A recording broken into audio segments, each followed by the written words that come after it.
Welcome to super fast 15. దేశంలో నేటితో సార్వత్రిక ఎన్నికల పోలింగ్ ముగిసిన నేపథ్యంలో సాయంత్రం 6:30 తర్వాత ఎగ్జిట్ పోల్స్ విడుదలయ్యాయి.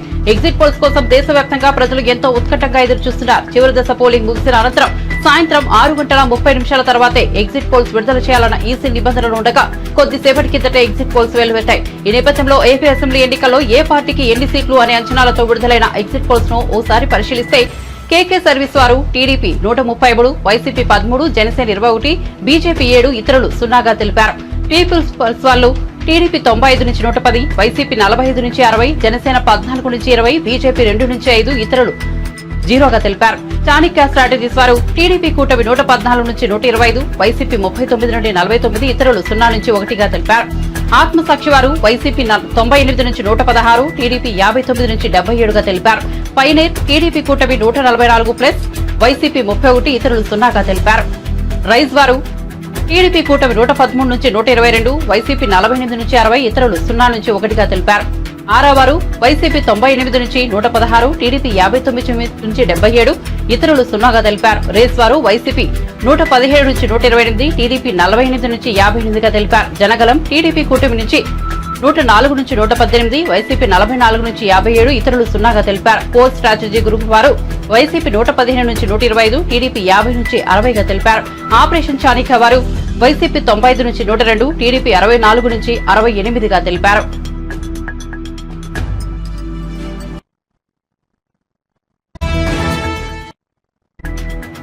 కాంగ్రెస్ 6 నుంచి 8, బీజేపీ 8 నుంచి 10 సీట్లు గెలుచుకోవచ్చునన్న ఇండియా టీవీ సిఎస్ఐఎక్స్ సర్వే కాంగ్రెస్ 8 వరకు, బీజేపీ 9 సీట్ల వరకు గెలుచుకోవచ్చునన్న తెలిపింది. ఆరామస్థాన్ సర్వే బీఆర్ఎస్ పార్టీ 0 నుంచి 1 సీటు మాత్రమే గెలుచుకోవచ్చునని అంచనాలు వెలువడ్డాయి. తెలంగాణలో బీజేపీ అత్యధిక స్థానాలు గెలుచుకుంటుందని వివిధ ఎగ్జిట్ పోల్ సర్వే ఫలితాలు వెల్లడిస్తున్నాయి. బీజేపీ 7 నుంచి 12 సీట్ల మధ్య, కాంగ్రెస్ పార్టీ 5 నుంచి 8 సీట్ల మధ్య గెలుచుకోవచ్చునని అంచనా వేస్తున్నాయి. బీఆర్ఎస్ 0 లేదా 1 మాత్రమే గెలుచుకోవచ్చునని ఎగ్జిట్ పోల్స్ ఫలితాలు చెబుతున్నాయి. హైదరాబాద్ స్థానాన్ని మజ్లిస్ పార్టీ గెలుచుకోనుందని అంచనా వేస్తున్నాయి. వివిధ ఎగ్జిట్ పోల్ సర్వే ఫలితాలు ఇలా ఉన్నాయి. ఇండియా టీవీ సిఎన్ఎక్స్ సర్వే వారు కాంగ్రెస్ 6 నుంచి 8, బీఆర్ఎస్ 0 నుంచి 1, బీజేపీ 8 నుంచి 10, మజ్లిస్ 1గా తెలిపారు. జన్ కీ బాత్ సర్వే వారు కాంగ్రెస్ 7 నుంచి 8, బీఆర్ఎస్ 0 నుంచి 1, బీజేపీ 9 నుంచి 11, మజ్లిస్ వారి 1గా తెలిపారు. న్యూస్ మినిట్ సర్వే వారు కాంగ్రెస్ 2, బీఆర్ఎస్ 0 నుంచి 1, బీజేపీ 8 నుంచి 12, మజ్లిస్ వారు 1గా తెలిపారు. ఏబీపీ సర్వే వారు కాంగ్రెస్ 7 నుంచి 9, బీజేపీ 7 నుంచి 9, ఇతరులు 1గా తెలిపారు. ఆరామస్థాన్ సర్వే కాంగ్రెస్ 7 నుంచి 8, బీఆర్ఎస్ 0, బీజేపీ 8 నుంచి 9, మజ్లిస్ వారు 1గా తెలిపారు. న్యూస్ 18 సర్వే వారు కాంగ్రెస్ 5 నుంచి 8, బీజేపీ 7 నుంచి 10, ఇతరులు 3 నుంచి 5గా తెలిపారు. TV9 exit poll survey Congress 8, BJP 7, Majlis 1, ఇతరులు 1గా తెలిపారు. సెంట్రల్ ఫర్ పాలిటిక్స్ వారు అండ్ పాలసీ స్టడీస్ సర్వే వారు కాంగ్రెస్ 8 నుంచి 9, బీజేపీ 7 నుంచి 8, మజ్లిస్ 1, బీఆర్ఎస్ 0గా తెలిపారు.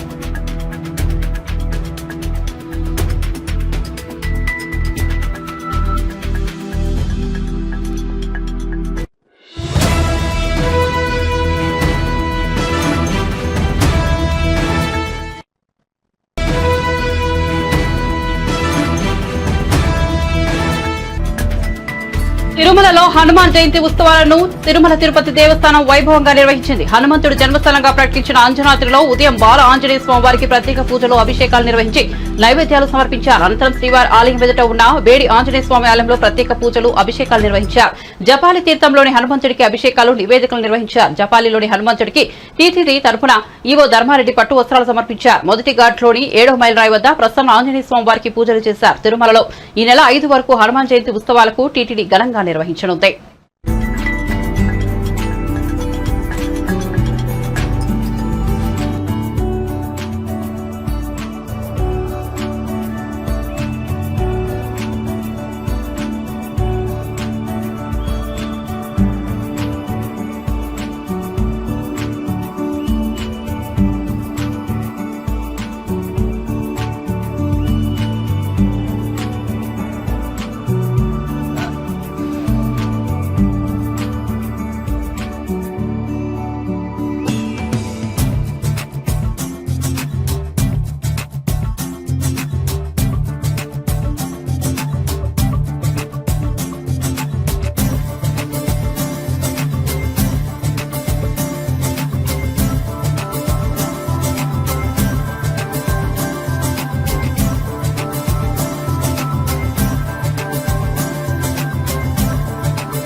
సందర్భంగా మొదట ఆకాశగంగా తీర్థంలో హనుమంతుని యొక్క అమ్మ అయినటువంటి అంజనీదేవి తపస్సు ఫలితంగా హనుమంతుని జన్మ ఆకాశగంగలో తిరుమలలో ఉద్భవించింది అని అందరికీ తెలిసిన విషయమే. అక్కడ బాలాంజనేయ స్వామి వారికి అంజనీదేవికి ఈరోజు పొద్దునే 8 గంటలకు అభిషేకం చేయడం జరిగింది. అభిషేకానంతరం అర్చన కూడా జరుగుతుంది. తర్వాత చాపాలి తీర్థంలో త్రేతాయుగంలో చాపాలి మహర్షి అయోధ్య నుంచి తపస్సు చేసుకోవడానికి తిరుమల కొండకు వచ్చి తపస్సు చేస్తూ ఈ చాపాలి తీర్థంలో హనుమంతుల వారు ప్రత్యక్షమై ఆ హనుమంతుల వారి ప్రత్యక్షమైన సందర్భంగా హనుమంతుల వారి ప్రత్యక్షాన్ని పురస్కరించుకొని జాపాలి మహర్షి ఇక్కడ హనుమంతుని విగ్రహాన్ని ప్రతిష్ఠించారు. త్రేతాయుగం నుంచి జాపాలి క్షేత్రంలో హనుమంతుడు విశేష పూజలు అందుకుంటున్నాడు. తిరుమల క్షేత్రాన్ని ఆయన గురువైనటువంటి వెంకటేశ్వర స్వామిని కొలుస్తూ ఇక్కడ అవతరిస్తూ ఉన్నాడు. భక్తులకు ఆరోగ్య ఐశ్వర్యాలను అందిస్తూ ఉన్నాడు. దీని తర్వాత దేడి ఆంజనేయ స్వామి దగ్గర తిరుమల అర్చకులు ఈరోజు అభిషేకం చేస్తారు. 1వ ఘాట్ రోడ్లో అంటే డౌన్ ఘాట్ రోడ్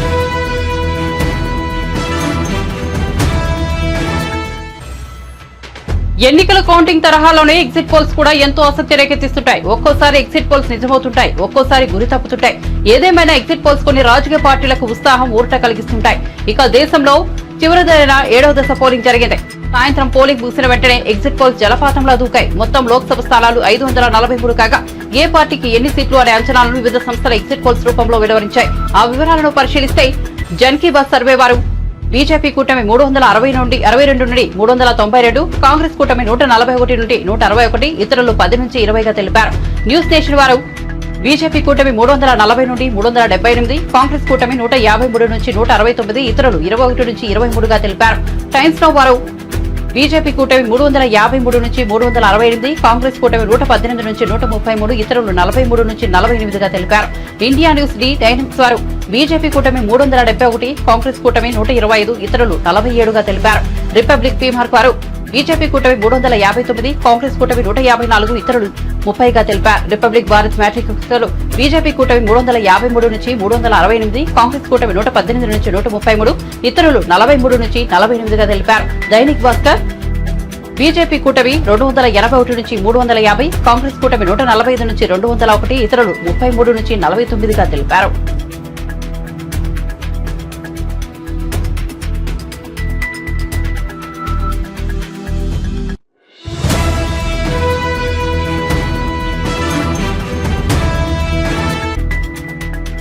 ఏపీలో అసెంబ్లీ పార్లమెంట్ కు జరిగిన ఎన్నికల్లో వైఎస్ఆర్ కాంగ్రెస్ పార్టీనే గెలుస్తుందని ఆరా సర్వే సంస్థ యజమాని మస్తాన్ వెల్లడించారు. 2024 జూన్ 1వ తేదీన ఆయన ఈ విషయాన్ని వెల్లడించారు. ఏపీలో హోరాహోరీగా సాగిన పోలింగ్ లో వైసీపీదే ఆధిక్యమని ఈ విషయం 22 రోజుల పరిశీలన తర్వాత అంచనాకు వచ్చినట్టు వెల్లడించారు. వైఎస్ఆర్ కాంగ్రెస్ పార్టీకి 94 నుంచి 104 సీట్లతో మళ్లీ జగన్ అధికారంలోకి వస్తున్నట్లు చెప్పారు మస్తాన్. టీడీపీ కూటమి 71 నుంచి 81 సీట్ మధ్య సీట్లను గెలుస్తుందని వెల్లడించారు ఆయన. టీడీపీ కూటమి కంటే వైఎస్ఆర్ కాంగ్రెస్ పార్టీకి అదనంగా 25 సీట్లు రాబోతున్నాయని సర్వేలో వెల్లడైనట్లు వివరించారు ఆరా మస్తాన్. ఇక పార్లమెంట్ సీట్ల విషయానికి వస్తే వైఎస్ఆర్ కాంగ్రెస్ పార్టీ 13 నుంచి 15 లోక్సభ సీట్లలో గెలుస్తుందని చెప్పిన ఆరా మస్తాన్ టీడీపీ కూటమి 10 నుంచి 12 సీట్లలో గెలవబోతోందని వివరించారు ఆయన.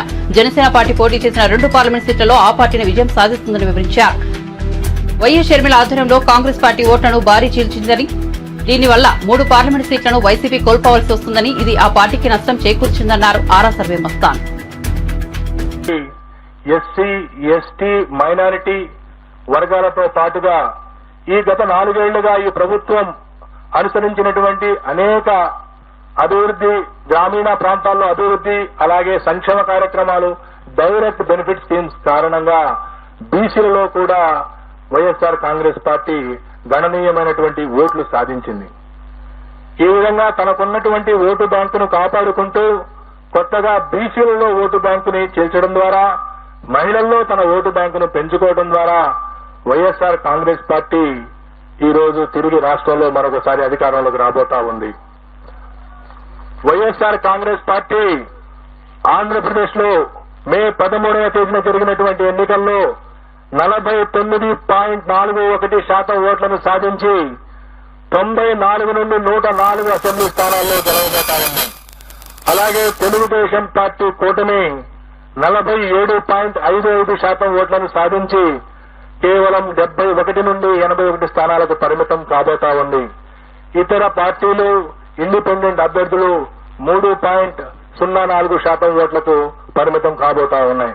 సుమారుగా 2% ఓట్ల ఆధిక్యతతో తెలుగుదేశం పార్టీ కూటమి కంటే సుమారుగా 20-25 స్థానాల్లో వైఎస్ఆర్ కాంగ్రెస్ పార్టీ ఆధిక్యత సాధించి మరొకసారి ప్రభుత్వాన్ని ఏర్పాటు చేయబోతా ఉంది. అలాగే పార్లమెంటు విషయానికొస్తే ఆంధ్రప్రదేశ్ లో ఉన్నటువంటి 25 పార్లమెంటు స్థానాల్లో 48.29% ఓట్లను సాధించి ఎన్నికల ప్రక్రియ పూర్తిగా కంప్లీట్ కావడంతో వివిధ ప్రైవేట్ సర్వీస్ సంస్థలు వివిధ ఛానళ్లు ఎగ్జిట్ పోల్స్ విడుదల చేస్తున్నాయి. ఓటర్లు ఎవరికి పట్టం కట్టారో అంచనాలు వెల్లడిస్తున్నాయి. దీంతో జనసేన అధినేత పవన్ కళ్యాణ్ పోటీ చేసిన పిఠాపురం అసెంబ్లీ సీటుపై తీవ్ర ఉత్కంఠ నెలకొంది. ఇక్కడ పవన్ కళ్యాణ్ గెలుస్తాడా, వైసీపీ అభ్యర్థిని వంగాగీత విజయం సాధిస్తారా అని ఓవరాల్ ఏపీ పాలిటిక్స్ లో సస్పెన్షన్ గా మారింది. ఈ క్రమంలో ప్రముఖ సర్వే సంస్థ ఆర్హమస్సాన్ సంస్థ పిఠాపురం అసెంబ్లీ ఎగ్జిట్ పోల్స్ ఫలితాలను వెల్లడించింది. పిఠాపురంలో జనసేన చీఫ్ పవన్ కళ్యాణ్ ఘన విజయం సాధిస్తారని పేర్కొంది. పవన్ కళ్యాణ్ తో పాటు జనసేన పోటీ చేసిన 2 పార్లమెంట్ స్థానాలు కాకినాడ, మచిలీపట్నంలోనూ ఆ పార్టీ విజయం సాధిస్తుందని అంచనా వేసింది. ఆర్హమస్సాన్ ఫలితాలు చూసి పవన్ కళ్యాణ్ ఫ్యాన్స్ ఖుషి అవుతున్నారు. తర్వాత జనసేన 21 స్థానాలు పొందినటువంటి జనసేన 21 అసెంబ్లీ స్థానాలు, 2 పార్లమెంట్ స్థానాల్లో వాళ్ళు పోటీ చేయడం జరిగింది. జనసేన 2 పార్లమెంటు స్థానాల్లో గెలవబోతా ఉంది. అలాగే అసెంబ్లీ స్థానాల్లో పిఠాపురం నుండి పోటీ చేసినటువంటి జనసేన పార్టీ వ్యవస్థాపక అధ్యక్షుడు శ్రీ పవన్ కళ్యాణ్ గారు భారీ మెజార్టీతో గెలవబోతా ఉన్నారు. అలాగే ఆ పార్టీలో మరొక ముఖ్య నాయకుడైనటువంటి శ్రీ నాదెండ్ల మనోహర్ గారు గుంటూరు జిల్లా తెనాలి నుండి గెలవబోతా ఉన్నారు. తర్వాత తెలుగుదేశం పార్టీ విషయానికి వస్తే తెలుగుదేశం పార్టీ అధ్యక్షులు రాష్ట్ర మాజీ ముఖ్యమంత్రి నారా చంద్రబాబు నాయుడు గారు కుప్పం నియోజకవర్గం నుండి భారీ మెజార్టీతో గెలవబోతా ఉన్నారు. అలాగే వారి తనయుడు మాజీ మంత్రి శ్రీ నారా లోకేష్ మంగళగిరి నుండి గెలవబోతా ఉన్నారు. అలాగే శ్రీ నందమూరి బాలకృష్ణ గారు హిందూపురం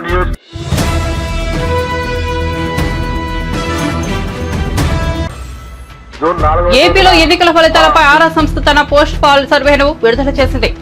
ఏపీలో బీజేపీ 3 లోక్సభ స్థానాల్లో గెలిచే అవకాశాలున్నాయని తెలిపింది. అనకాపల్లి లోక్సభ స్థానం నుంచి బీజేపీ అభ్యర్థి సీఎం రమేష్, నరసాపురం నుంచి శ్రీనివాస్ శర్మ గెలిచే అవకాశాలున్నట్లు ఆరా సర్వేలో తేలిందన్నారు. ఏపీలో ఎన్నికల ఫలితాలపై ఆరా సంస్థ తన పోస్ట్ పోల్ సర్వేను విడుదల చేసింది. ఏపీలో బీజేపీ 3 లోక్సభ స్థానాల్లో గెలిచే అవకాశాలున్నాయని తెలిపింది. అనకాపల్లి లోక్సభ స్థానం నుంచి బీజేపీ అభ్యర్థి సీఎం రమేష్, నరసాపురం నుంచి శ్రీనివాస్ శర్మ గెలిచే అవకాశాలున్నట్లు ఆరా సర్వేలో తేలిందన్నారు. రాజంపేట నుంచి బీజేపీ అభ్యర్థిగా పోటీ చేసిన మాజీ సీఎం నల్లారి కిరణ్ కుమార్ రెడ్డి గట్టి పోటీ ఇచ్చినప్పటికీ ఓటమి చెందే అవకాశాలు ఉన్నాయని తెలిపారు. రాజమహేంద్రవరం లోక్సభ స్థానం నుంచి బీజేపీ రాష్ట్ర అధ్యక్షులు దగ్గుపాటి పురంధేశ్వరి గట్టి పోటీ ఎదుర్కొంటారని, స్వల్ప మెజార్టీతో గెలిచే అవకాశాలున్నట్లు తెలిపారు. ఈ నియోజకవర్గం నుంచి బీజేపీ లేదా వైసీపీ నుంచి ఎవరు గెలిచినా 10 నుంచి 20 వేల మెజార్టీతోనే గెలిచే అవకాశం ఉందని ఆరా సంస్థ వెల్లడించింది.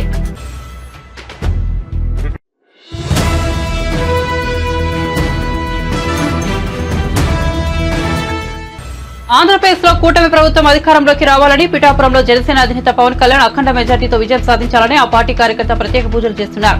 జనసేన కార్యకర్త ఈశ్వర్ తిరుమల జావారి తీర్థానికి పొర్లుదండాలతో వెళ్లి మొక్కులు చెల్లించారు. హనుమాన్ జయంతి సందర్భంగా ఆకాశగంగా జలాశయం మెట్టు నుండి జావారి తీర్థానికి పొర్లుదండాలతో వెళ్లి స్వామివారిని దర్శించుకున్నారు. హనుమాన్ జయంతి సందర్భంగా జనసేన పార్టీ అధ్యక్షులు శ్రీ పవన్ కళ్యాణ్ గారు పిఠాపురంలో భారీ మెజార్టీతో గెలవాలని ఈ పొలిదండాల కార్యక్రమం చేస్తున్నాను. ఆ జపాలి ఆంజనేయ స్వామి కృపా కటాక్షాలు ఎల్లప్పుడూ ఉండాలని, ఆరోగ్యంగా ఉండాలని, అదేవిధంగా కూటమి ప్రభుత్వం ఏర్పడాలని ఆంజనేయ స్వామిని వేడుకుంటున్నాను.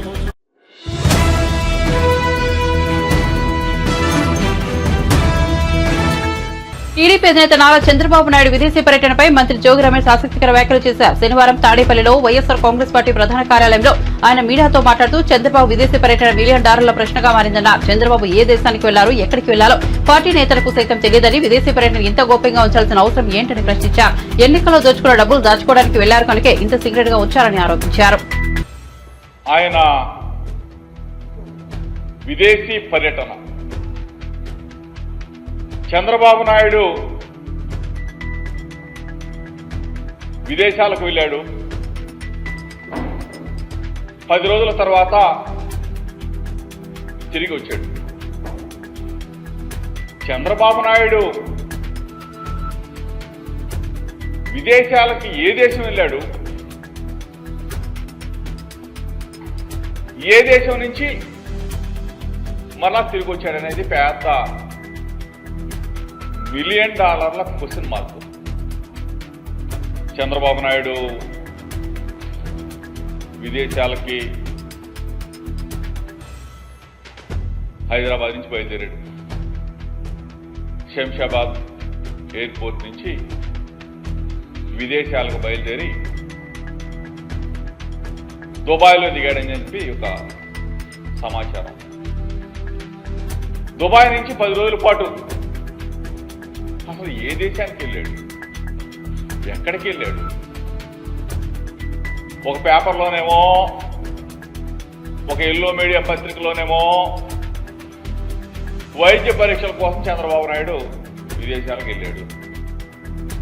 ఒక ఎల్లో మీడియాలోనేమో ఎన్నికల్లో తలమునకలైపోయాడు, సేద తీర్చుకోవడం కోసం, విశ్రాంతి కోసం విదేశాలకు వెళ్ళాడని చెప్పేసి ఒక ఎల్లో మీడియాలో.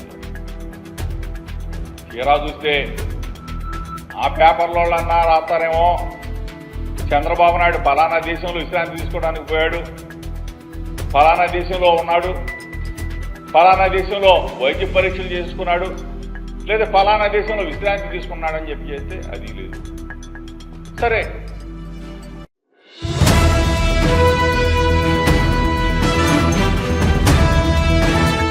తెలంగాణ రాష్ట్ర ఆవిర్భావ దశాబ్ది ఉత్సవాలకు అనారోగ్య కారణాలతో కాంగ్రెస్ అగ్రనేత సోనియా గాంధీ హాజరు కాలేకపోతున్నారని వి హనుమంతరావు అన్నారు. శనివారం ఆయన మీడియాతో మాట్లాడుతూ 1969 ఉద్యమం కొత్తగూడెం ఖమ్మంలో పవర్ ప్లాంట్ లో ప్రారంభమైందని, ఆ ఉద్యమంలో అనేక మంది పాల్గొన్నారని తెలిపారు. లేక్ వ్యూ గెస్ట్ హౌస్ లో సోనియా గాంధీకి 42 మంది ఎమ్మెల్యేల సంతకాలతో వినతిపత్రం అందజేసి ఆంధ్ర పెద్దతనంతో ఉండలేమని చెప్పామని పీహెచ్ గుర్తు చేశారు. పార్లమెంట్ లో తెలంగాణ బిల్లుకు ఆంధ్ర ఎంపీలు అడ్డుపడుతున్నప్పటికీ గట్టిగా పోరాడామని అన్నారు.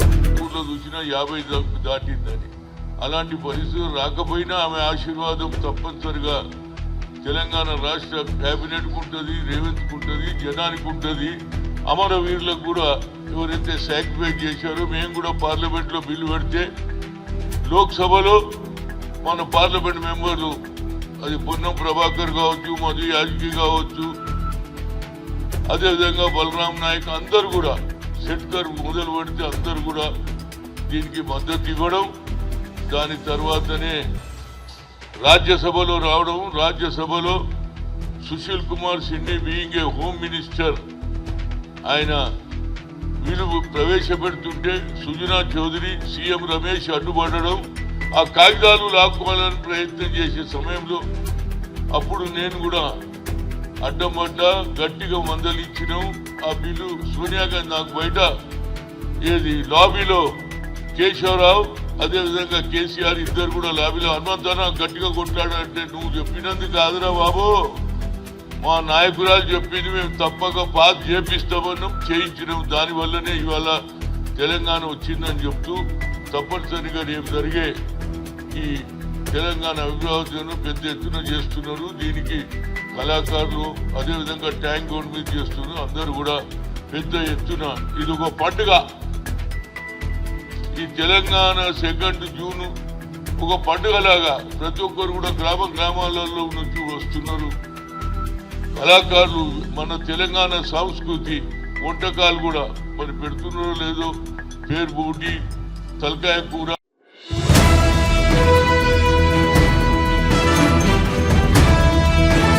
విశాఖ భూముల వ్యవహారంలో సీఎస్ జవహర్ రెడ్డి పేరు వినిపిస్తున్న నేపథ్యంలో టీడీపీ పొలిట్ బ్యూరో సభ్యుడు వర్లరామయ్య మీడియా సమావేశం ఏర్పాటు చేసి తీవ్రస్థాయిలో ధ్వజమెత్తారు. అధికారం అడ్డగా పేదల భూములు కొట్టేసేందుకు వైసీపీ పథక రచన చేసిందని, ఇందులో సీఎస్ జవహర్ రెడ్డి కీలక పాత్రధారిని ఆరోపించారు. 800 ఎకరాలను సీఎస్ ఆయన తనయుడు, అతడి బినామీలు కొట్టేశారని జనసేన నేత మూర్తి యాదవ్ ఆరోపణలు చేస్తే తమ తప్పు లేదని నిరూపించుకోకుండా మూర్తి యాదవ్ పై బెదిరింపులకు పాల్పడడం ఏంటని వర్లరామయ్య మండిపడ్డారు. దాదాపు 2000 కోట్ల విలువైన ఈ భూదందాపై గవర్నర్ జోక్యం చేసుకోవాలని, పూర్తిస్థాయి విచారణకు ఆదేశించాలని విజ్ఞప్తి చేశారు. సీఎస్ గా జవహర్ రెడ్డి కొనసాగితే మూర్తి యాదవ్ ప్రాణాలకు ఒప్పు ఉందని వల్లరామయ్య ఆందోళన వ్యక్తం చేశారు. రూపాయల ఖరీదయ్యే భూమిని ఆయన కుమారుడు, లేకపోతే ఆయన కుమారుడి పేరు మీద, లేకపోతే ఆయన బినామీలో కొట్టేశారు. నా దగ్గర ఆధారాలు ఉన్నాయని చెప్పి ఒక బాధ్యత కలిగిన రాజకీయ నాయకుడు విశాఖపట్నం నుంచి మాట్లాడుతున్నాడు. నేను ఈ సందర్భంగా కొన్ని ప్రశ్నలు పాలనా యంత్రాంగానికి వేస్తూ ఉన్నా. నేను అదే మూర్తి యాదవ్ అనే ఒక కార్పొరేటర్ కావచ్చు, లేకుంటే జనసేన పార్టీ నుంచి ఒక నాయకుడు కావచ్చు, అతను ఆరోపణలు చేస్తే వేరే అధికారి మీద పాలనా యంత్రాంగం చూస్తూ ఊరుకుంటుందా? యాంటీ కరప్షన్ బ్యూరో చూస్తూ ఊరుకుంటుందా? పై స్థాయి అధికారులు చూస్తూ ఊరుకుంటారా? ఒక తహసీల్దార్ మీద వచ్చిందండి ఇదే allegation. What that district collector will do? Immediately will order for an enquiry. ఏమై తహసీల్దార్, నువ్వు 600 ఎకరాలు 800 ఎకరాలు కొట్టేసావట, 2000 కోట్ల రూపాయల భూమి కొట్టేసావట, what is this nonsense? నీ ఎంక్వైరీ వేస్తున్నాను నీ మీద. ఆ ఎంక్వైరీ ఆఫీసర్ ముందు అటెండ్ అయ్యి నీ నిర్దోషిత్వాన్ని నిరూపించుకో.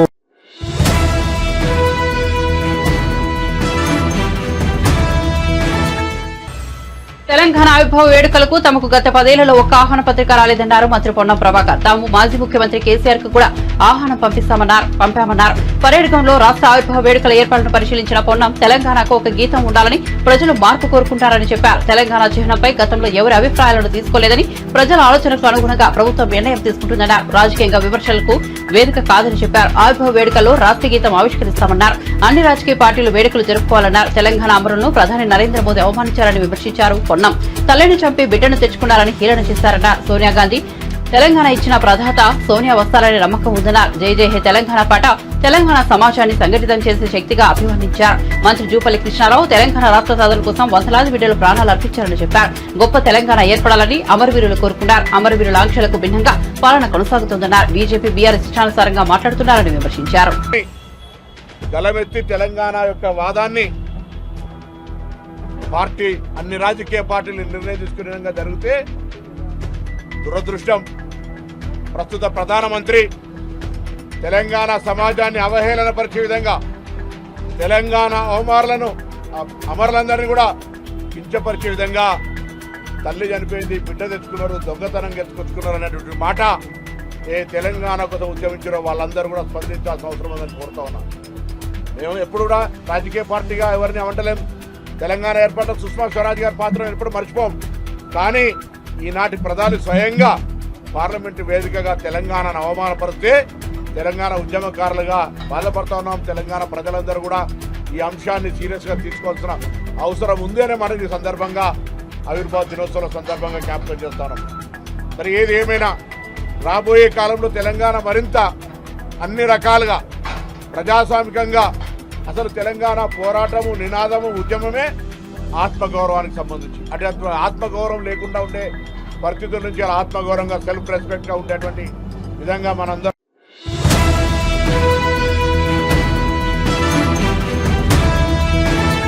లోక్సభ ఓట్ల లెక్కింపునకు 3 ఇంచుల భద్రత ఏర్పాటు చేసినట్లు సీఈఓ వికాస్ రాజ్ అన్నారు.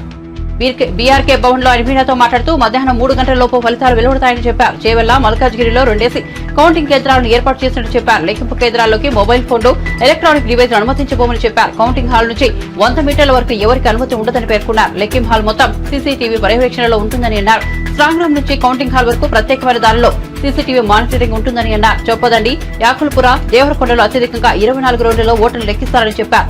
ఆర్బూర్, భద్రాచలం, అశ్వారావుపేటలో 13 రౌండ్లలో ఓట్ల లెక్కింపు ఉంటుందని చెప్పారు. 276 టేబుల్స్ పెట్టడం జరిగింది.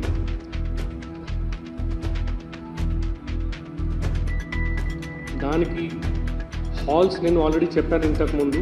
ప్రతి పార్లమెంట్ కాన్స్టిట్యుయెన్సీకి అట్లీస్ట్ 1, ఒక 2 ప్లేస్లో 2 కౌంటింగ్ హాల్స్ పోస్టల్ బ్యాలెట్ కోసం ఉంటాయి. ఈ హాల్స్ లోపల టోటల్ అంతా కలిపి 276 టేబుల్స్ ఉంటాయి. ఒక్కొక్క టేబుల్ మీద ఒక్కొక్క ఏఆర్ఓ ఉంటారు. Every table postal ballot count చేసే ప్రతి టేబుల్ మీద ఒక senior officer designated by election commission ARO గారు ఉంటారు. ఆయన కింద ఒక సూపర్వైజర్ ఉంటారు, కౌంటింగ్ సూపర్వైజర్, ఇద్దరు కౌంటింగ్ అసిస్టెంట్స్ ఉంటారు, తర్వాత ఒక మైక్రో అబ్జర్వర్ ఉంటారు. Every table will have a micro observer.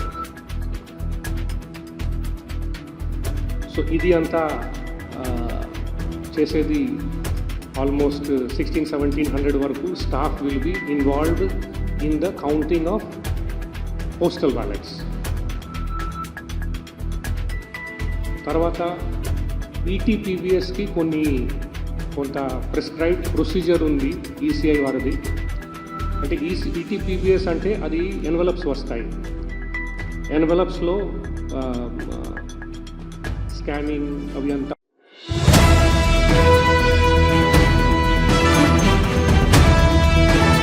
Counting సిబ్బందికి మే 26 నాటికి శిక్షణ పూర్తయిందని జీహెచ్ఎంసీ కమిషనర్ రొనాల్డ్ రాస్ అన్నారు.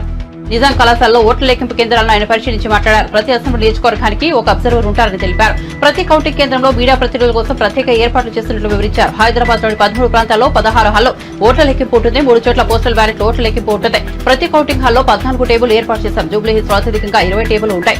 యాకుల్పురాలో అత్యధికంగా 24 రౌండ్లలో ఓట్ల లెక్కింపు ఉంటుంది. చార్మినార్ నియోజకవర్గంలో 15 రౌండ్లలో కంటోన్మెంట్ ఉప ఎన్నిక ఓట్ల లెక్కింపు 15 రౌండ్లలో జరుగుతుంది. ప్రతి రౌండ్కు 30 నిమిషాల సమయం పడుతుంది. ప్రతి అసెంబ్లీ సెగ్మెంట్ లో 5 వీవీప్యాట్ల స్లిప్పులు లెక్కిస్తామని రొనాల్డ్ రాస్ తెలిపారు. ప్రతి టేబుల్లో కూడా మీరు చూసుకుంటే కౌంటింగ్ సూపర్వైజర్ అని ఒకరు ఉంటారు, గెజెటెడ్ ఆఫీసర్, కౌంటింగ్ అసిస్టెంట్ అని ఒకరు ఉంటారు, గెజెటెడ్ ఆఫీసర్, మరియు మనకు మైక్రో అబ్జర్వర్ అని ఒక కేంద్ర డిపార్ట్మెంట్ నుంచి కూడా ఒకరిని అక్కడ పెట్టడం జరుగుతుంది. ఇది కాకుండా మనకు అబ్జర్వర్ టేబుల్ మీద కూడా ఒక 2 micro observers government of India employees కూర్చుంటారు. ప్రతి రౌండ్ పూర్తి కాగానే దాంట్ నుంచి ఒక 2 మెషిన్స్ని ర్యాండమ్గా అబ్జర్వర్ గారు సెలెక్ట్ చేస్తూ మళ్ళీ దాన్ని రీకౌంట్ కూడా చేయిస్తారు. సో జస్ట్ ఎన్షోర్ మన కౌంటింగ్ ప్రక్రియ కరెక్ట్గా జరిగిందా లేదా అనే ఉద్దేశంతో ఇవి జరుగుతాయి. మన కౌంటింగ్కు మన కంట్రోల్ యూనిట్ అని ఏం బాక్స్ చెప్తున్నామో ఆ బాక్స్ మాత్రమే లోపలికి వస్తాయి. ఆ బాక్స్లోనే కౌంటింగ్ రిజల్ట్ బటన్ కూడా ఉంటుంది. సో ప్రతి టేబుల్ కూడా మనం పొలిటికల్ పార్టీస్ తరఫు క్యాండిడేట్స్ తరఫు నుంచి కౌంటింగ్ ఏజెంట్స్ని అనుమతిస్తాము. ఆ కౌంటింగ్ ఏజెంట్ ప్రతి మెషిన్లో ఏమేమి ఓటు పోల్ అయినది కూడా వాళ్ళు చూసుకోవచ్చు. వాళ్ళు మళ్ళీ దాన్ని నోట్ కూడా చేసుకోవచ్చు.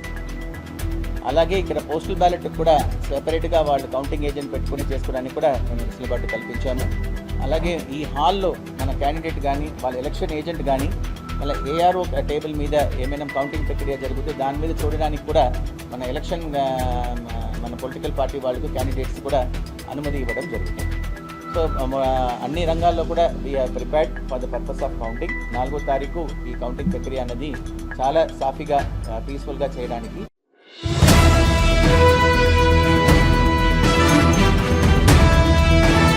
తెలుగు రాష్ట్రాల్లో 2-3 రోజుల నుంచి ఎండలు దంచుకొడుతున్నాయి. మొన్నటిదాకా అక్కడక్కడ కురిసిన వర్షాలతో వాతావరణం కాస్త చల్లబడినప్పటికీ మళ్లీ వడగాల్పులు ఎక్కువైన నేపథ్యంలో ప్రజలు తీవ్ర ఇబ్బందులు ఎదుర్కొంటున్నారు. ఈ క్రమంలో వాతావరణ శాఖ తెలుగు రాష్ట్రాలకు చల్లటి కబురు చెప్పింది. తెలుగు రాష్ట్రాల్లోకి రుతుపవనాలు వచ్చేస్తున్నాయని తెలిపింది. ఏపీలో ప్రవేశిస్తాయని, జూన్ 10న తెలంగాణలో ప్రవేశిస్తాయని తెలిపింది వాతావరణ శాఖ.